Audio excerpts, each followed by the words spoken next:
नमस्कार दोस्तों, स्वागत है आपका अपने YouTube चैनल अनंत क्लासेस पर। और आज हम आपको कक्षा 7th की प्रश्नावली 1.1 का क्वेश्चन नंबर 4 कराने वाले हैं। और क्वेश्चन नंबर 4 है कि एक हवाई जहाज समुद्र तल से 5000 मीटर की ऊंचाई पर उड़ रहा है। एक हवाई जहाज है जो समुद्र के तल से कितना ऊंचाई पर उड़ रहा है? 5000 मीटर की ऊंचाई पर उड़ रहा है।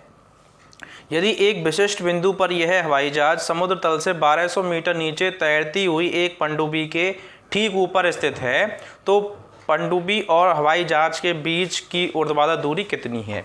देखिए, क्वेश्चन कह रहा है कि भाई एक समुद्र तल है। समुद्र तल सभी बच्चे जानते होंगे कि समुद्र तल कैसा होता है, जो हम अपनी आंखों से देखते हैं ना, जो पानी की जो सतह है वो कैसा है? समुद्र तल है। तो इस तरीके से एक समुद्र तल है, ठीक है। इस समुद्र तल पर समुद्र तल से 5000 मीटर की ऊंचाई, मान के चलो 5000 मीटर की ऊंचाई हो गई ये इतनी, ठीक है। इस वाली ऊंचाई पर एक हवाई जहाज उड़ता हुआ जा रहा है इस तरीके से, ठीक है। उड़ता हुआ जा रहा है 5000 मीटर की ऊंचाई पर कोई दिक्कत नहीं है। इस ऊंचाई पर वो उड़ता हुआ जा रहा है और यहाँ से यहाँ तक की कितनी दूरी है? 5000, ठीक है। और क्वेश्चन में ये कह रहा है कि अब ये जो तल है, इस तल से 1200 मीटर नीचे एक पनडुब्बी तैर रही है।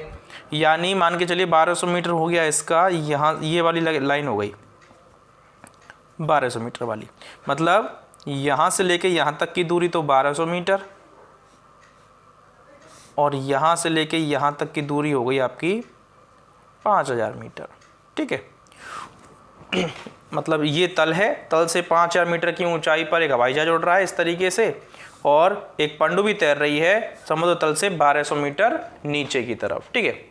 तो अब वो ये कहना चाह रहा है कि किसी बिंदु पर, यानी ये उड़ता हुआ जा रहा है और ये पनडुब्बी तैर रही है, चाहे इधर से तैर रही है चाहे इधर से तैर रही है, ठीक है। अब एक बिंदु एक ऐसा आया कि उस बिंदु पर, जैसे मान के चलिए ये बिंदु ये हो गया, ठीक है। इस बिंदु पर अगर देखें तो यहाँ पे इस तरीके से, और ये हो गई एक पनडुब्बी। मतलब एक बिंदु ऐसा आया कि जिस बिंदु पर अगर हम सीधी लाइन खींचें तो दोनों चीज़ें, यानी जहाज और पनडुब्बी दोनों एक ही अक्ष पर, यानी एक ही किस पर हो? निरक्ष पर हो। निरक्ष का मतलब, मेरे कहने का मतलब है कि एक ही सीध में है दोनों, यानी जहाज भी और पनडुब्बी दोनों ऊंचाई से एकदम एक ही सीध में है। तो वो कह रहा है कि इन दोनों के बीच की ऊर्ध्वाधर दूरी कितनी होगी, यानी जहाज और पनडुब्बी के बीच की जो ऊर्ध्वाधर दूरी है वो कितनी होगी? ये अपना क्या है? जहाज, और ये अपनी क्या है? पनडुब्बी, ठीक है। तो क्वेश्चन समझ में आ गया होगा। वैसे आप नॉर्मल तरीके से देख सकते हैं। देखो यहाँ से लेके यहाँ तक की 5000, और यहाँ से लेके यहाँ तक कितनी सी है? 1200। तो 5000 और 1200 कितना हो जाएगा अपना? 6200। सीधा सीधा आंसर था इसका। तो चलिए करते हैं। देखिए, समुद्र तल से हवाई जहाज की ऊंचाई कितनी है? 5000 मीटर, ठीक है। समुद्र तल से पनडुब्बी की गहराई कह देते हैं, ठीक है, क्योंकि ये गहराई में है। तो गहराई कितनी है? 1200 मीटर। इस तल से समुद्र जहाज की ऊंचाई 5000 और गहराई कितनी है? 1200। किसकी? पनडुब्बी की। तो जहाज तथा पनडुब्बी की किसी विशिष्ट बिंदु पर ऊर्ध्वाधर दूरी, ऊर्ध्वाधर दूरी का मतलब एकदम सीधी दूरी जो है, ऊर्ध्वाधर दूरी कितनी हो जाएगी? 5000 प्लस 1200। तो दोनों को जोड़ेंगे तो 6200 मीटर की जो दूरी है, सॉरी ये 5000 प्लस 1200 इक्वल्स टू 6200 मीटर की जो दूरी है वो अपनी जहाज और पनडुब्बी दोनों के मध्य की दूरी हो जाएगी। ये अपना क्वेश्चन नंबर 4 कंप्लीट होता है। तो चलिए अब क्वेश्चन नंबर 5 को करते हैं। और क्वेश्चन नंबर 5 कहता है कि मोहन अपने बैंक खाते में 2000 रुपये जमा कराता है।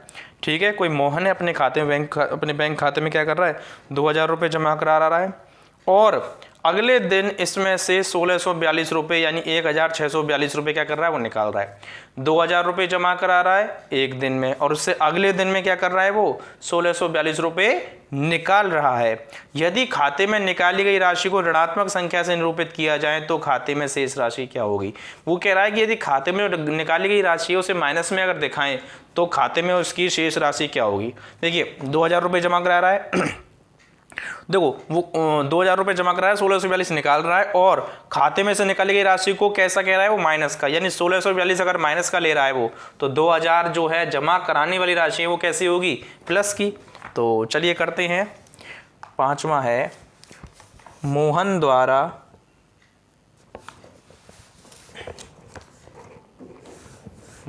द्वारा खाते में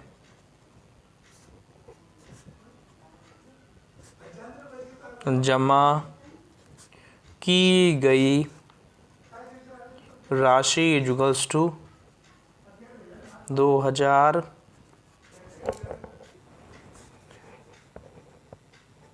तथा खाते से